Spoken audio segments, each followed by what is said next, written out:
안녕하세요. 똑소리 나는 재테크의 똑재입니다. 지금 이 영상을 보고 계신 분들이라면 이미 슈드에 투자하고 있거나 슈드에 관심 있는 분들이라고 생각하는데요. 한 번쯤 이런 생각 해보셨을 거예요. 과연 내가 매달 얼마씩 투자해야 경제적 자유가 가능할지, 그리고 슈드에 직접 투자하는 것과 한국판 슈드에 간접 투자하는 것 중 어떤 것이 더 나을지, 저 역시도 이 두 가지 고민을 가장 많이 했었는데요. 오늘은 1년 세액공제 최대 한도인 월 75만 원씩 납입했을 경우 몇 년 차에 인테가 가능한지에 대해 알아보도록 할게요. 그런데 왜 하필 월 75만 원으로 가정했는지 궁금하시죠? 우리가 1년에 연금저축에 최대 세액공제 받을 수 있는 한도는 600만 원입니다. 이 두 가지 계좌를 합하여 1년에 최대 세액공제 받을 수 있는 한도는 총 900만 원이에요. 이 900만 원을 12달로 나누면 한 달에 월 75만 원이 나오게 됩니다. 참고로 연금저축과 IRP에 돈을 납입하는 것만으로도 최대 1년에 118만 원에서 148만 원까지 세금을 돌려받을 수 있으니까 여유가 된다면 무조건 하는 게 좋겠죠. IRP의 경우 위험자산에 70% 이상 투자할 수 없는데요. 나머지 30%는 안전자산에 의무적으로 투자해야만 합니다.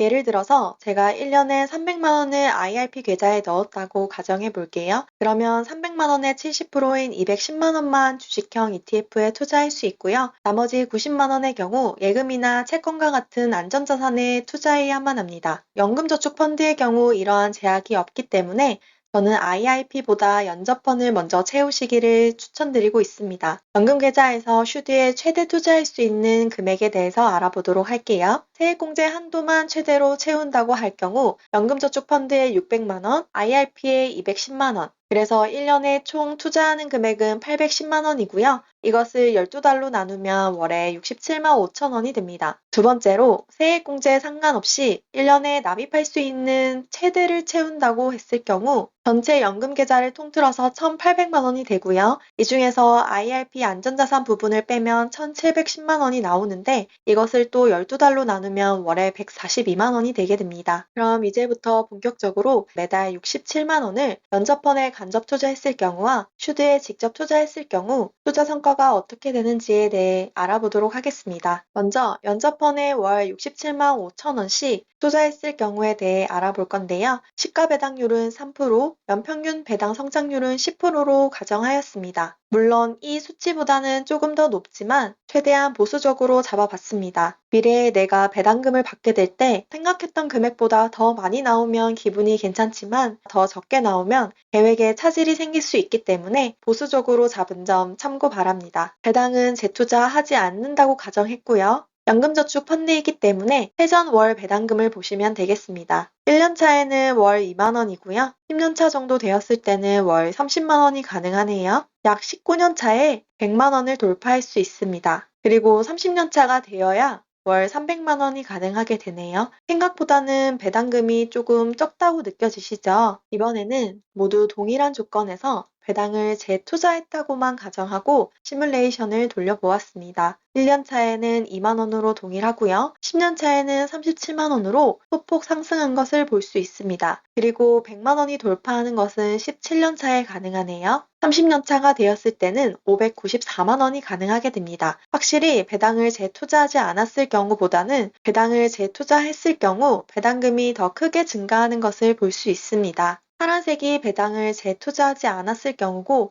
빨간색 차트가 배당을 재투자했을 경우인데요. 처음에 10년 차까지는 아주 미세한 차이가 나지만 시간이 갈수록 점점 그 차이가 벌어지는 것을 볼 수 있습니다. 여력이 된다면 배당을 재투자하는 것이 좋겠죠. 동일한 조건으로 슈드에 직접 투자했을 경우에 대해서 알아보도록 하겠습니다. 슈드에 직접 투자할 경우 배당소득세 15%를 떼기 때문에 세후 월 배당금을 확인해 주시면 되겠습니다. 1년 차에는 2만 원으로 동일하고요. 10년 차에는 27만 원, 그리고 100만 원이 되는 시점은 약 20년 차가 되겠네요. 30년 차에는 283만 원으로 300만 원이 채 되지 않는 금액입니다. 다음으로 배당을 재투자하여 슈드에 직접 투자했을 경우에 대해 알아보도록 할게요. 1년 차에 2만 원, 10년 차에 31만 원, 20년 차에 133만 원이 됩니다. 그리고 30년 차에는 466만 원으로 역시나 재투자했을 경우 금액이 조금 더 커지는 것을 볼 수 있습니다. 특히나 슈드의 경우 배당 성장주이기 때문에 배당을 재투자했을 경우 그리고 투자 기간을 길게 했을 경우 무서운 속도로 배당금이 불어나는 것을 확인할 수 있습니다. 면접펀에서 슈드에 간접 투자했을 경우와 직접 투자했을 경우 배당금에 대해서 표로 한 번 더 정리해 보았는데요. 확실히 5년 차까지는 월 2만 원밖에 차이가 나지 않지만 시간이 가면 갈수록 배당금의 차이는 점점 더 커지게 됩니다. 25년 차에서 30년 차로 넘어갈 때는 월의 배당금 차이가 2배나 증가하네요. 역시나 차트로 한 번 더 확인해 보시면 시간이 갈수록 차이가 점점 더 벌어지는 것을 볼 수 있죠. 여기에 고려되지 않은 것이 있는데요. 바로 세액공제로 돌려받는 금액은 포함되지 않았습니다. 그러니까 연금저축펀드에서 투자를 함으로써 1년에 148만 원씩 돌려받을 수 있는데요. 만약 이 금액을 슈드에 재투자한다면 이 둘 차이는 더 크게 벌어지겠죠. 그럼 무조건 연저펀에서 투자하는 것이 답일까요? 그렇다고 하면 모든 사람들이 다 연저펀에서 한국판 슈드를 매수해야 하는데 슈드에 직접 투자하는 경우도 꽤 많단 말이죠. 각각의 장단점에 대해서 한번 살펴보도록 하겠습니다. 먼저 원조 슈드의 장점에 대해서 알아보도록 할게요. 일단 원조기 때문에 괴리율이 발생할 일이 없고요. 한국판 슈드보다 5배나 낮은 보수율을 자랑합니다. 또한 높은 시총과 거래량을 가지고 있습니다. 반면 단점으로는 세제 혜택이 없고요. 배당을 받게 되는 경우 배당소득세 15%를 뗀 다음에 통장에 들어오게 됩니다. 월배당이 아닌 분기배당이라는 점이 조금 아쉽긴 하네요.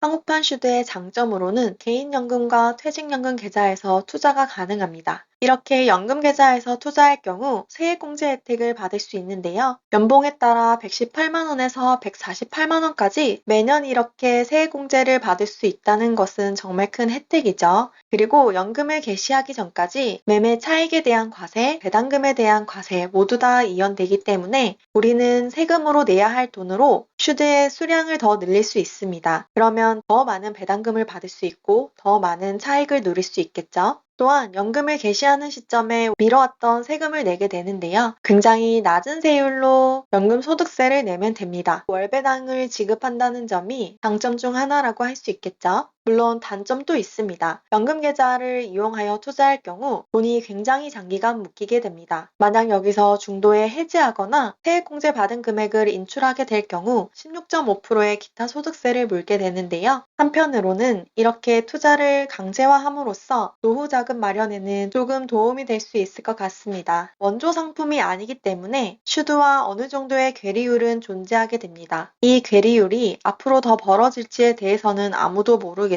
그리고 운용 기간이 너무 짧기 때문에 과거의 데이터가 부족한 상태입니다. 많은 분들이 투자하시는 솔 미국 배당 다우존스의 경우에도 아직 1년이 채 되지 않았는데요. 그래서 총 보수라든지 수익률, 배당금 등에 대해서 신뢰할 만한 데이터가 충분히 쌓이지 않았습니다. ETF의 경우 정기적으로 리밸런싱을 하게 되는데요. 리밸런싱을 할 때마다 원조 슈드를 잘 따라갈 것인지에 대해서도 많은 분들이 의문을 가지고 계신 듯 합니다. 또 슈드 대비해서 총 보수는 5배나 더 높고요. 앞으로 계속 낮아질 수 있을지 더 높아지지는 않을지 미지수라고 볼 수 있습니다. 여러 가지 많은 혜택에도 불구하고 아직까지 한국판 슈드에 대한 신뢰가 부족하기 때문에 직접 투자하시는 경우가 많은데요. 저 역시도 그래서 연금저축펀드에서 세액공제를 받을 수 있는 금액은 꽉 채워서 납입을 하고요. 추가적으로 생기는 투자금에 대해서는 직접 투자도 어느 정도 병행하고 있습니다. 만약 아직 1년 투자금이 900만 원이 넘지 않는다면 연금저축펀드에서 먼저 시작하시기를 권장드립니다. 이번에는 슈드에 월 75만 원씩 투자할 경우 과연 몇 년 차에 경제적 자유가 가능한지, 즉 은퇴가 가능한지에 대해서 알아볼 건데요. 내가 일하지 않고도 한 달에 필요한 생활비가 매달 들어온다면 우리는 굳이 일을 하지 않아도 괜찮겠죠. 통계청 자료에 따르면 2022년 은퇴 부부의 적정 생활비는 314만 원이라고 하는데요. 과연 몇 년 차에 월 생활비 300만 원을 달성하는지에 대해 알아보도록 하겠습니다. 배당은 재투자하고 물가 상승률은 연 3%로 가정하였습니다. 또한 연금을 수령할 경우 분리과세와 종합과세가 모두 계산된 세후 월 배당금에 대해서 시뮬레이션을 돌려봤는데요. 시간이 감에 따라 현금의 가치는 떨어지기 때문에 현재 기준으로 월 300만 원의 생활비를 받으려면 10년 차에는 403만 원 정도가 있어야 지금의 300만 원과 동일한 현금 가치를 지니게 됩니다. 그럼 이 파란색 차트와 빨간색 차트가 같아지는 시점이 경제적 자유가 가능한 시점이겠죠. 약 35년 차에 월 배당금이 필요 월 생활비를 앞지르는 것을 볼 수 있습니다. 진정한 경제적 자유를 달성하기 위해서는 무려 35년이나 걸린다니 생각보다 너무 오래 걸려서 놀랐는데요. 어떻게 하면 경제적 자유 시기를 당길 수 있는지에 대해서 알아보도록 하겠습니다. 첫 번째로 투자 금액을 늘리면 됩니다. 연금저축펀드는 1년에 1,800만 원까지만 납입을 할 수 있는데요. ISA 계좌를 이용할 경우 한 번에 목돈을 투자할 수 있습니다. 간단하게 말씀드리면 3년 동안 2천만 원씩 해서 6천만 원을 넣고요. 마지막 4년 차에 추가로 2천만 원을 더 부은 다음에 모두 연금저축펀드로 옮기시면 한 번에 8천만 원을 넣을 수 있습니다. 이것을 다시 슈드에 투자한다면 당연히 수량이 늘어나기 때문에 월 배당금은 더 빠르게 증가하게 됩니다. 두 번째는 QQQ나 빅테크 같은 기업에 투자를 병행하는 것인데요. 수익률이 높은 종목에 투자를 병행함으로써 매매 차익을 얻어 다시 슈드에 재투자한다면 배당금을 더 늘릴 수 있습니다. 성장주 투자 병행은 은퇴 시기가 10년 이상 남았거나 또는 여유 자금이 많을 경우에 추천드리고 있습니다. 세 번째로는 제피나 QILD 같은 고배당주를 포트폴리오에 추가하는 방법입니다. 이렇게 고배당 종목을 추가하게 되면 배당률 자체가 늘어나게 되는데요. 배당률이 늘어나면 당연히 받을 수 있는 배당금 또한 늘어나겠죠. 이러한 고배당주는 은퇴 시기가 얼마 남지 않았을 경우나 당장의 월 현금 흐름이 필요한 경우에 선택할 수 있는 괜찮은 방법입니다. 여기서 제가 한 가지 드리고 싶은 말씀은 투자의 정답은 없습니다. 사람마다 투자 스타일과 성향, 여건이 다 다르기 때문에 본인에게 맞는 투자법을 찾아가는 것이 굉장히 중요합니다. 저 같은 경우에는 아직 은퇴 시기가 10년 이상 충분히 남았기 때문에 성장주 투자를 병행하고 있습니다. 그럼 진짜로 은퇴 시기가 앞당겨지는지 한 번 더 검증해 볼게요. ISA 계좌를 통해 목돈 8천만 원을 넣고 연 1,710만 원씩 슈드에 투자했을 경우에 대해서 알아보도록 하겠습니다. 월 배당금이 월 생활비를 추월하는 시점은 약 21년차 정도가 되겠는데요. 은퇴 시기가 약 15년 정도 더 앞당겨졌습니다. 이렇듯 더 큰 금액을 투자하게 되면 이 은퇴 시기는 더 앞당겨지겠죠. 두 번째로 성장주 투자를 병행했을 경우에 지난 12년간 백테스트를 진행해 보았습니다. 12년간 연평균 성장률은 QQ의 경우 19.2%, 슈드의 경우 12.98%인데요. 세액공제를 최대로 받을 수 있는 월 적립금액인 67만 원을 12년 동안 납입한다고 했을 경우 납입원금은 약 9,600만 원이 되고요. 배당금을 재투자한 수익금의 경우 QQQ는 2억 7,900, 슈드는 1억 3,500이 됩니다. 동일한 금액을 동일한 기간 동안 넣었는데 수익금은 2배 넘게 차이 나는 것을 볼 수 있습니다. 하지만 QQQ의 최대 낙폭이 33%로 슈들보다 약 10% 이상 더 많이 빠진 것을 볼 수 있는데요. 수익을 더 많이 볼 수 있지만 그만큼 리스크도 더 크기 때문에 본인의 투자 성향에 맞춰서 포트폴리오를 구성하시기를 추천드립니다. 슈드와 QQQ의 5대5 비율로 투자했을 경우 수익금은 2억 1,600만 원이고요. 두 종목을 3대7 비율로 투자했을 경우 수익금은 1억 7천만 원입니다. 반대로 QQQ의 7, 슈드의 3 투자했을 경우 수익금은 2억 2,700이 되네요. 성장주의 비중이 높아지면 높아질수록 최대 낙폭 또한 더 커지는 것을 볼 수 있고요. 수익금 또한 늘어나는 것을 볼 수 있습니다. 그렇다고 해서 성장주 100% 투자가 무조건 정답은 아닙니다. 만약에 내가 은퇴하는 시점에 이렇게 최대 낙폭을 맞게 된다면 굉장히 곤란한 상황이 펼쳐질 수 있겠죠. 그래서 나이가 젊다면 성장주의 비중을 조금 더 늘린 포트폴리오를 추천드리고요. 은퇴 시기가 가까워지면 가까워질수록 성장주의 비중은 낮추고 배당주의 비중을 더 높이기를 권장드립니다.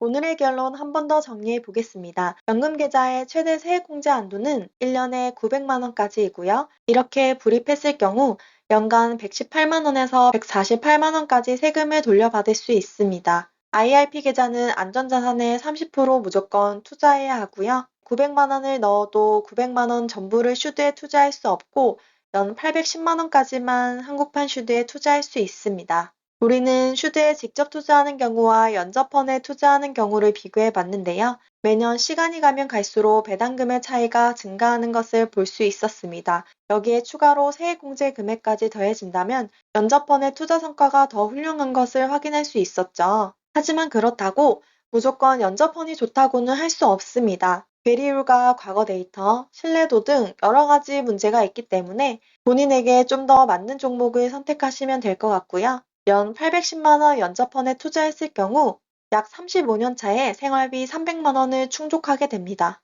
만약 이 경제적 자유를 앞당기고 싶다면 투자금을 늘리거나 성장주 투자를 병행하거나 고배당주를 추가하는 방법이 있습니다. 투자에는 정답이 없습니다. 그래서 본인에게 맞는 투자법을 계속 찾아가시면 되겠고요. 결론적으로 시간과 복리의 힘은 크기 때문에 일단 소액이라도 시작하는 것이 중요하다고 생각합니다. 자산을 모아가는 재미 저와 함께 느껴보시는 거 어떨까요? 끝까지 시청해 주셔서 감사합니다. 오늘 내용 도움 되셨다면 구독과 좋아요 부탁드립니다. 감사합니다.